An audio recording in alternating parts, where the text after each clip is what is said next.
আসসালামু আলাইকুম বন্ধুরা, আমি আজকে আপনাদেরকে TP4056 lithium battery charging module সম্পর্কে কিছু গুরুত্বপূর্ণ তথ্য শেয়ার করব, যেগুলো 18650 মডেলের লিথিয়াম আয়ন ব্যাটারি সেলগুলো চার্জ করার ক্ষেত্রে অনেক বেশি কাজে আসবে। তো আপনি যদি এই চ্যানেলে নতুন হয়ে থাকেন তাহলে চ্যানেলটি সাবস্ক্রাইব করে পাশে থাকার অনুরোধ রইল, আর অলরেডি সাবস্ক্রাইব করে থাকলে অসংখ্য ধন্যবাদ। তো এটি হলো TP4056 মডেলের লিথিয়াম ব্যাটারি চার্জিং মডিউল। তো লিথিয়াম ব্যাটারি সেলগুলো চার্জ করার ক্ষেত্রে লো প্রাইজে সবথেকে বেস্ট মডিউল হচ্ছে এটি। তো এই মডিউলটিতে 5 ভোল্ট ডিসি পাওয়ার সংযুক্ত করে লিথিয়াম ব্যাটারি সেলগুলোকে খুব সহজেই চার্জ করতে পারবেন। আর এতে ইনপুট পাওয়ার সংযুক্ত করার জন্য এখানে একটি মাইক্রো ইউএসবি পোর্ট সংযুক্ত করা আছে।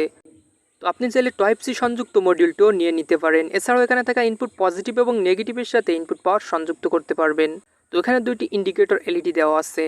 চার্জিং অবস্থায় রেড ইন্ডিকেটর এলইডি এবং ফুল চার্জ হয়ে গেলে গ্রিন ইন্ডিকেটর এলইডি ইন্ডিকেট করতে থাকে। আর এখানে থাকা আইসিটি পুরো চার্জিং সিস্টেমটাকে কন্ট্রোল করে থাকে। তো বেশিরভাগ লিথিয়াম ব্যাটারি সেলগুলো ওভারচার্জের কারণে দ্রুত ড্যামেজ হয়ে যায়।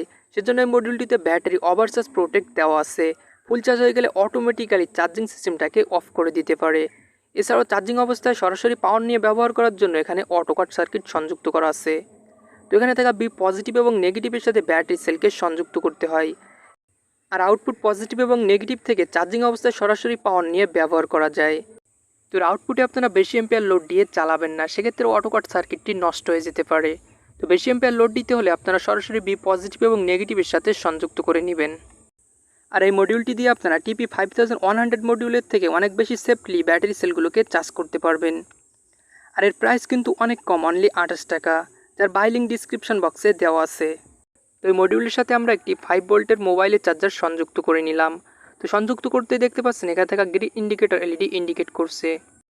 তো এরপর আমরা এই লিথিয়াম ব্যাটারি সেলটিকে এই মডিউলটির মাধ্যমে চার্জ করব। তো এই ব্যাটারিটির ক্যাপাসিটি প্রায় 2000 mAh। তো এখন যদি আমরা ভোল্ট পরিমাপ করি তো দেখতে পাচ্ছেন এখানে আমরা পাচ্ছি 3.46 ভোল্ট। তো বুঝতে পারছেন ব্যাটারিটির চার্জ অনেক কম আছে।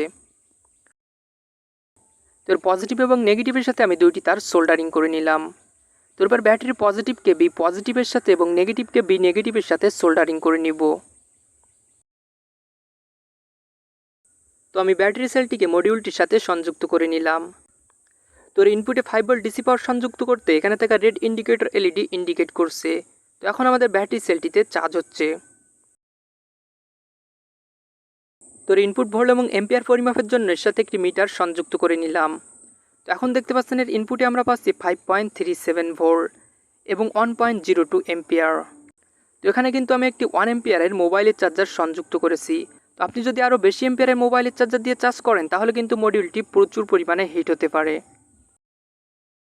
তো প্রায় 4 ঘন্টা চার্জ করার পর এখন আমাদের ব্যাটারি সেলটি ফুল চার্জ হয়ে গেছে। তো এই মডিউলটির মাধ্যমে একটি লিথিয়াম ব্যাটারি সেলকে ফুল চার্জ করতে প্রায় 4 ঘন্টা সময় লাগে। তবে ব্যাটারির ক্যাপাসিটি কম বেশি হলে সামান্য সময় কম বেশি লাগতে পারে।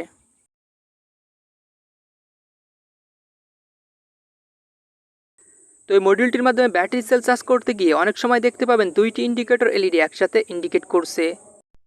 তো ব্যাটারি কানেকশন লুজ থাকলে এই সমস্যাটি হতে পারে। সেক্ষেত্রে ভালো মানের কেবল দিয়ে ভালোভাবে ব্যাটারিটিকে মডিউলটির সাথে সংযুক্ত করে নেবেন।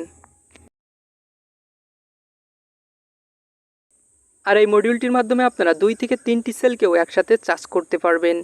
সেক্ষেত্রে ফুল চার্জ হতে একটু বেশি সময় লাগতে পারে।